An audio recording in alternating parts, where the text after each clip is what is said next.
Hi everyone, I'm Jacob. I'm the CowHatLibrarian, and this was a fun one. It is Balloon by Bruce Handy and Julie Kwon. As the story starts, a child's parent has gotten them a balloon, and they're thrilled. Balloon!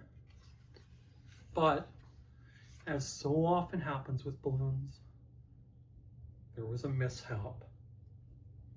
A flock of birds startled the child, and they let go, and balloon.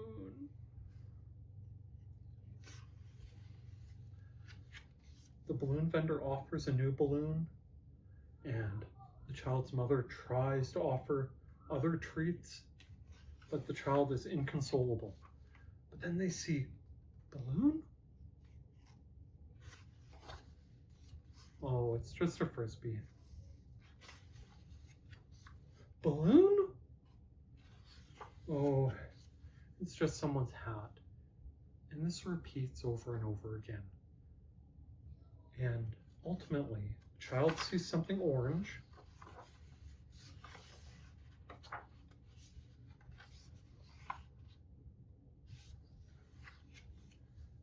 And furry. That's a cat up for adoption. And the mother agrees they can adopt the cat. Balloon, that's your name.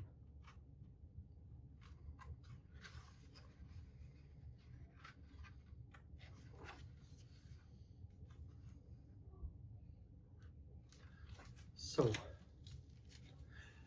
this one is really short and sweet, folks. It sort of resonated with me a bit because of some experiences I had with a balloon when I was a kid, where my friend and I got these really, really cool transformer balloons that were helium-filled Mylar balloons, and I had mine wrapped around my wrist securely, and he was playing a game where he'd let go and then jump and grab it, but we were outside and the wind caught it. And I ran inside to grab my dad to see if he could help, but obviously by the time he came out to our front lawn, the balloon was way too high for anyone to get back. And I still think about that sometimes, and this book reminded me a bit of it, even though the lost balloon wasn't mine. I think it's a pretty universal thing for people who lose a balloon and have to watch it float away, and it's a universal thing for us parents trying to console the child who's lost their balloon. And it was told really, really well. Now, as you noticed, it's an almost wordless picture book. The young child just says the word balloon, and at the very end, when the kitten is adopted, the child says that your name is Balloon. And that's it for words through the whole book. Balloon, balloon, balloon, balloon, your name is Balloon. So while it's not a true wordless picture book, I would definitely count it in that wordless and nearly wordless genre, and I would have no qualms about recommending it to people looking for wordless picture books, because this fits in that same range. If you wanted, you could easily read this book, skip all the dialogue, and it would still have very close to the same impact. It's really, really effective. The drawing styles are colorful and expressive. You can tell instantly what the child is thinking versus what the mom is thinking. There's an illustration where the child thinks they see a balloon and the mom is checking something on her phone. There's a lot of variety in the people in these scenes and the things that they're doing. And it feels like a very well realized, very busy section of city that they live in, with lots of things that could very, very easily be mistaken for the Wayward Orange Balloon. It's really, really well done. If I was going to pair it with something for story time, I'd be tempted to go on the balloon theme and pair it with, I think that was a balloon, not a kite. Skunk on a String by Tao Lam, which is also a wordless picture book. I think they would make a dynamic duo in story time, and I might jump them together with Everything is Grape, because there's a portion in that story where the two children in it end up floating away on balloons that look like a bunch of grapes.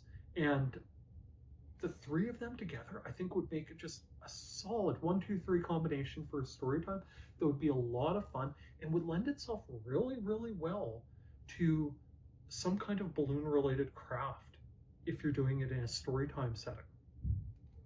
So yeah, I know this is short, but it's short, it's sweet, it's good-hearted.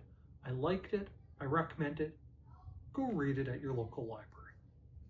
While I'm on that topic, if you use and appreciate the services offered by your public library, why not take just 1 minute and tell the powers that be exactly that? Tell your mayor, tell a council member, tell your MP or MLA that you use and appreciate the services offered by your public library. We're at a time where some public libraries are having trouble finding sustainable funding to continue improving the materials, programs, and services they offer. And a few good words in the right ears might make a world of difference. If by some chance you're a library staff member, don't forget, watching my videos counts as professional development time. With that, thank you for listening to me babble about how wonderful Balloon is. By all means, please like, please subscribe, and please check back to see what else I have to talk about from the CowHat Library. Thank you. Bye now.